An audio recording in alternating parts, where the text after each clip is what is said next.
morning. Okay, now we all are standing here from Group 2. We'll do our presentation about Nativization project. First, I want to thank all of my friends who are attending this class that willing to see our presentation about Nativization project. Thank you, everyone. You're welcome. Okay, now we need to introduce ourselves first, aren't we? So, I will introduce myself and my group member. First, my name is Siti, Revalina, Enjelia. My name is Manalu. My name is Siti, Fransisca, Tandean. My name is Andhika, Wangsa, Putra. My name is Nayaka, Wingga, Sugiono. Okay, now we have an overview for our presentation. First is Nativization introduction, and the second is the use of Nativization for students. The third is project introduction, which is our project introduction, and the fourth is three texts that we will choose, and five is Nativization text 1 that will be explained by our friend Siti, Fransisca, and eight is Nativization text that will be explained by our friends Nayaka, Wingga, Sugiono, and the third Nativization text will be explained by our friends Manalu, and the last is the title explanation and conclusion will be explained by our friends Andhika, Wangsa, Putra. Okay. Next is Nativization introduction. As I said before in our overview, we have introduction of Nativization. Maybe some of you already know what is Nativization is, but I will explain again. Nativization in the context of linguistic refers to the process where a language in a new region gains native speakers and undergoes localized change in its phonology, morphology, syntax, semantics, and style. This often happens when a language is used in a new social-cultural settings, especially when it's in contact with other language and the absence of the native speakers. Okay, the next is the use of Nativization for students. As a student myself, I especially want to do a brief explanation about Universal Journal Education research that say in one of their journal, Nativized text cultural clues role in improving EFL undergraduates' reading comprehension. That student comprehension is depend on how much they know about the background knowledge in reading comprehension. Like the background knowledge of the text that they read and how much they know about the background knowledge. So the evidence on the role of background knowledge in reading comprehension was acknowledged by Anderson and Person, who noticed that the readers could only fully comprehend a text if they already know quite a bit about what is in the text. This is proven that Nativization increased readers' understanding by nativizing a text to suit the reader's background knowledge. And this is why Nativization is very useful for increasing student comprehension. And I want to explain a little bit about what is background knowledge. Background knowledge is a knowledge that we know, knowledge that is known by experience ourselves, like our culture, like our person, names, and things like that. Okay, for the next is our project introduction. Of course, as our project introduction says, Nativization, this project is talking about Nativization. And in this project, we need to search for three texts in English and nativize it using a familiar word according to the culture or condition in our country, Indonesia. Now, we have three texts that we choose. We have identified three texts that we will nativize, and the three of them intended for level 4 learners. And there are text 1, a Muslim staff to return to office 5 days a week. And the text 2, the legend of Bloody Mary. The text 3 is Indian remote island, as you can see in the picture here, three pictures here about our Nativization text. Okay, now we go to Nativization text 1. that will be explained by our friends Cindy, Fransisca, and Tandean. Okay, so today I will explain about tax nativization first. So it's about emergency tax to return to office 5 days a week. And this article is out when January 2, 2025. So this text is about noticing a well-known company in a global, especially in US, and the company is requiring to return to the workers to the office 5 days a week, and we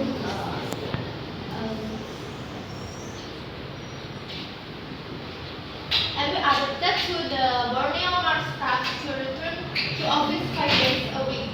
So Borneo Mart we adapted with a fictional company in West Kalimantan, but it also added the culturally and similar context to the reader, so the readers will be feel the sense of similar when they read the text. And we got into the culturally familiar, and analysis of Nativization text one.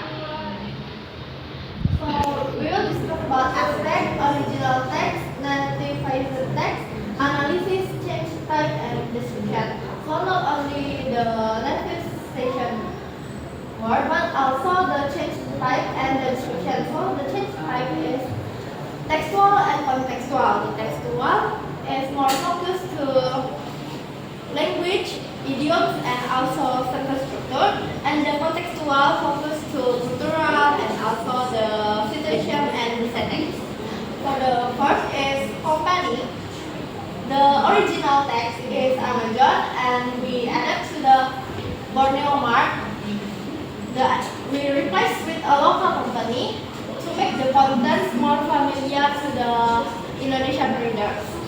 And the change type is textual. The description is company Amazon to Borneo Mart. And the second is location. The location, the original text is from global company, US, and we added to the Pontianak, West Kalimantan, as also known as one city in Indonesian country, and localized to a specific region in Indonesia, and the change type is contextual. For the CTO name, from Anijasi to Nativization it to Anidasa, we changed the name to a reflect common Indonesian name while keeping a similar sound. The change type is textual. And the return date, January 2, 2025, we keep the same, so it will have the same consistency, and the change type is textual. And complaint system, from special mailbook, we adapt to feedback mailbook because we feel that feedback mailbook more usually used in Indonesia, and Indonesia local reader more similar with feedback mailbook. Retain function but localize the term. The change type is textual. And for the worker response, the original text is about protest and lockout, but the Nativization text we use protest at the headquarters because we think that the adjust to a local action within regional settings, and the change type is contextual. And job cuts, from the 27,000 jobs, we cut down into the 1,500 scale to a realistic number for a local company because we think the cut of the jobs is more related when it's like just 1,400. And the change type is contextual.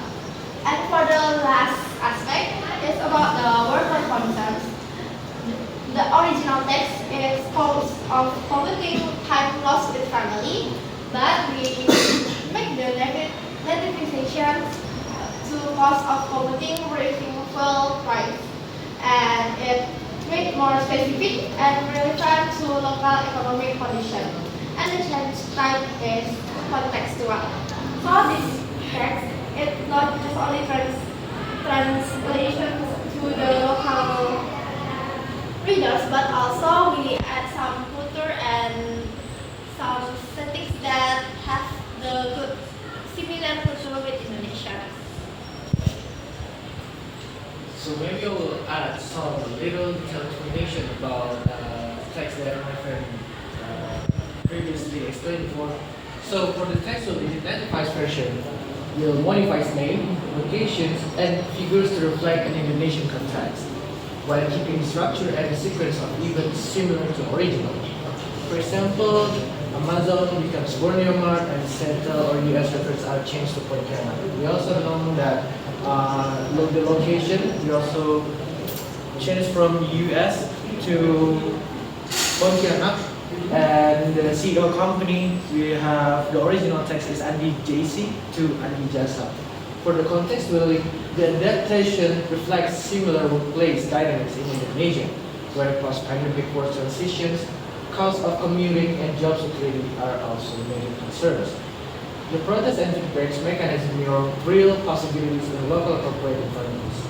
This makes the Nativize text both relatable and realistic for Indonesian readers.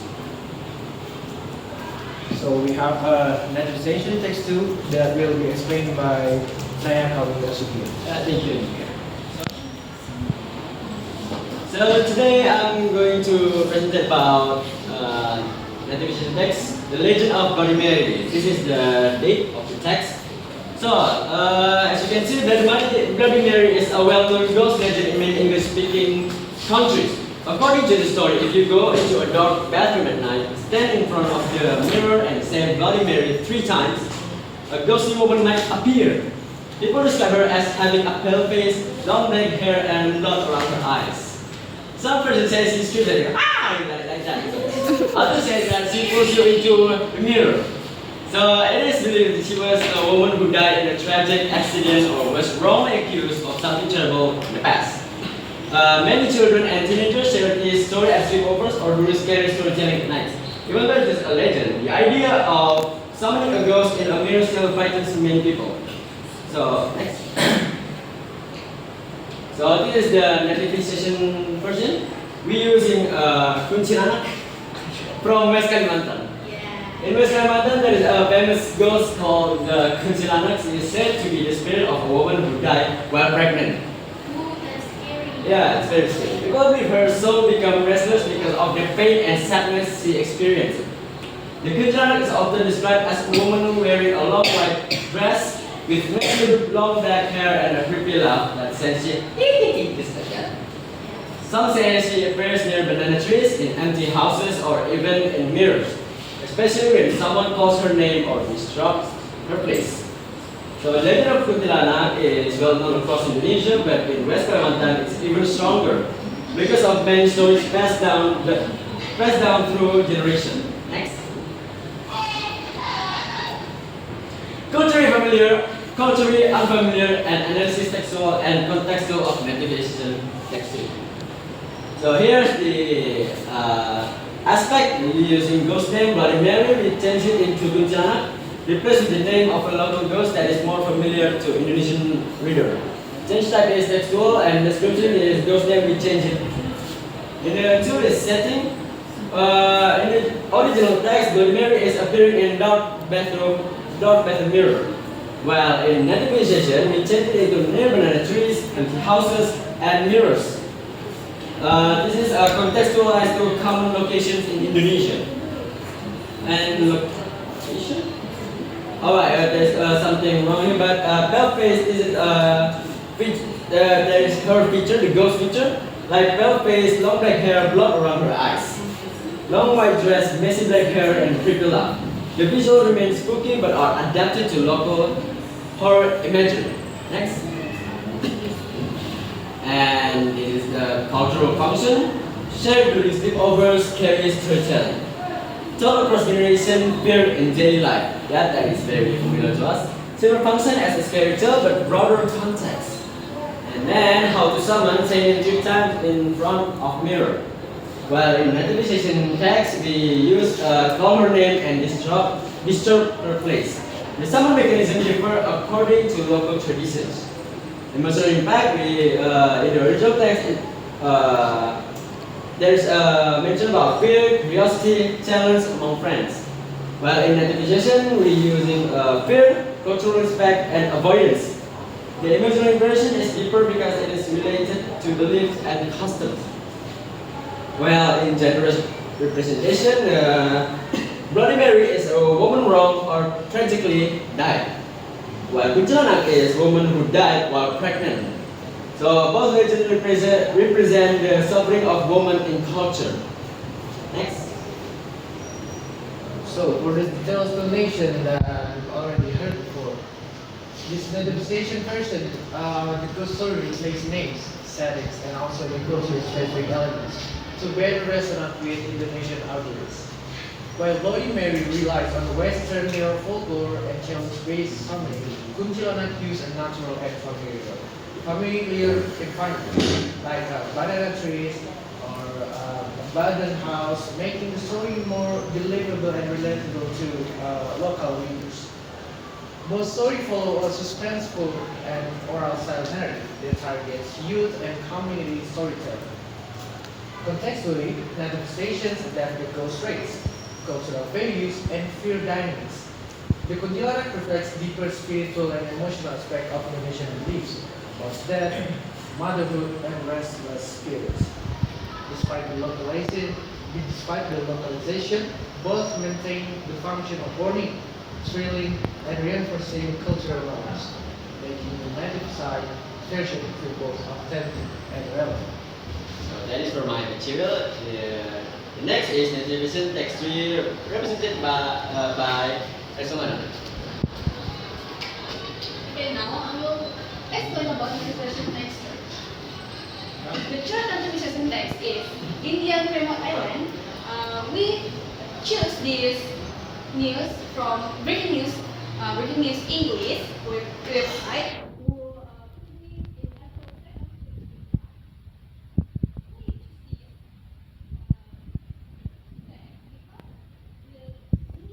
Island has the isolated tribe named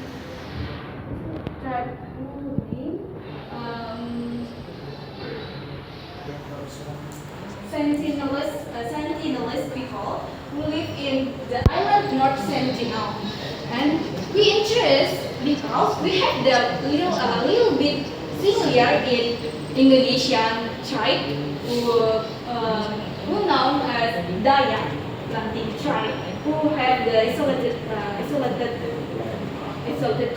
land. We have the fictional land who call it Pulau Seribu Rahasia, and we have the contextual and textual, culturally and familiar, and analysis textual and contextual of Nativization.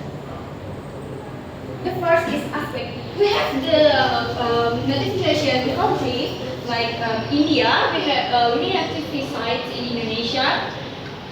The type is textual. We adapted to local national context to increase reading familiar. And the second is location. We have the original text called North Sentinel Island, 10 to 100 km of India, and many sites in West Kalimantan who call Pulau Seribu Rahasia. We have the fiction, and the analysis changed to fictional but believable Indonesian island, adjust distance and reference city. The change type is textual. The third is trade name, Sentinelist, and Dayak Lanting. We have localized to reflect a really indigenous group in Indonesia, Dayak, with a fictional subgroup. It's called Lanting. We have the fictional. And the change type is textual. The fourth is government action. We have the original text is banned by Indian government and we nativization in the local like banned by Indonesian government. We have maintaining meaning, localized authority, and the change type is contextual. The fifth is reason for ban. In the original text, the reason is to shield tribe from modern illness and we notifies to protect the tribe from outsider-born disease. We maintain logic slightly and adjusting phrase. We change the type contextual. And the sixth is non-profit statement. This is the original text. The original text it called from a global tribal protection group, but we nativized from a local non-profit group. We contextualize source to match local relevance, and the change type is contextual. The seventh is past incidents. Visitor killed by tribe, but we nativized in the local. Tribe has attacked past visitors. We return danger aspect but soften tone slightly and the change type is contextual. And the last is arrested person. The original text is called tourist or thrill seeker, but we have the nativized visitor or adventurer and the analyzed modified label keeping adventurous connotation and the change type is textual. Why the text?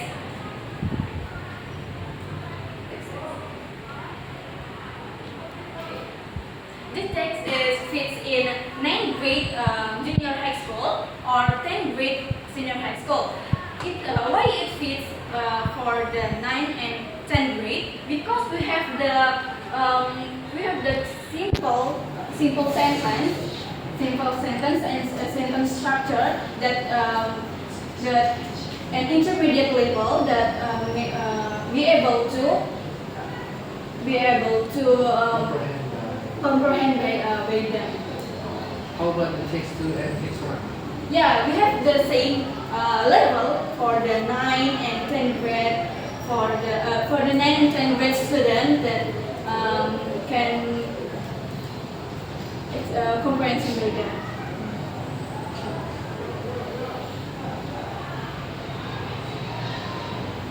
So I give a detailed explanation about the Nativization text that already explained by Manalu. So for the text one, it identifies versions, substitutes names of the locations, cultural groups, institutions during the narrative in an Indonesian setting. For instance, North Sentinel Islands becomes Pulau Sugiono and the Sentinels become the Atlantic, aligning with local geography and ethnology. Contextually, this nativization enhances cultural relatability while preserving the original narrative structures and seriousness.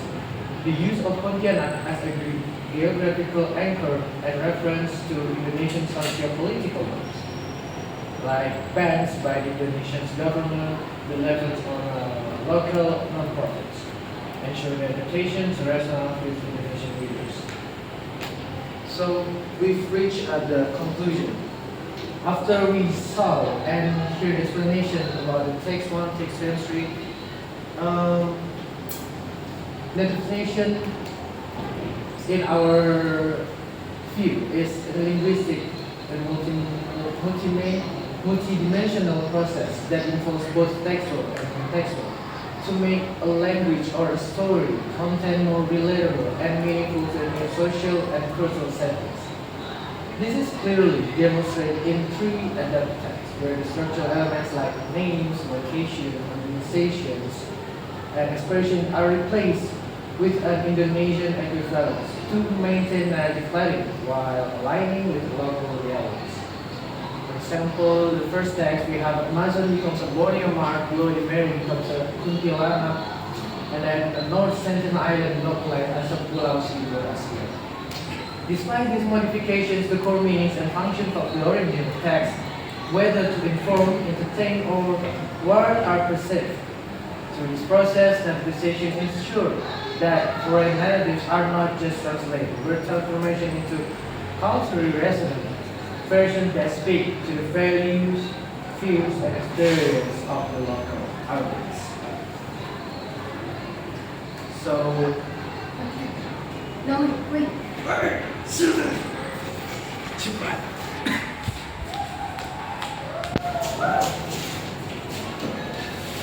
dah, hidup. Sabar dong, aku baik. Terus kau jangan Ya, 1, 2, 3. Satu. Dah. So that's all from us. Thank you for everyone who already watching us doing our presentation, that Nativization. And maybe that's all. See you!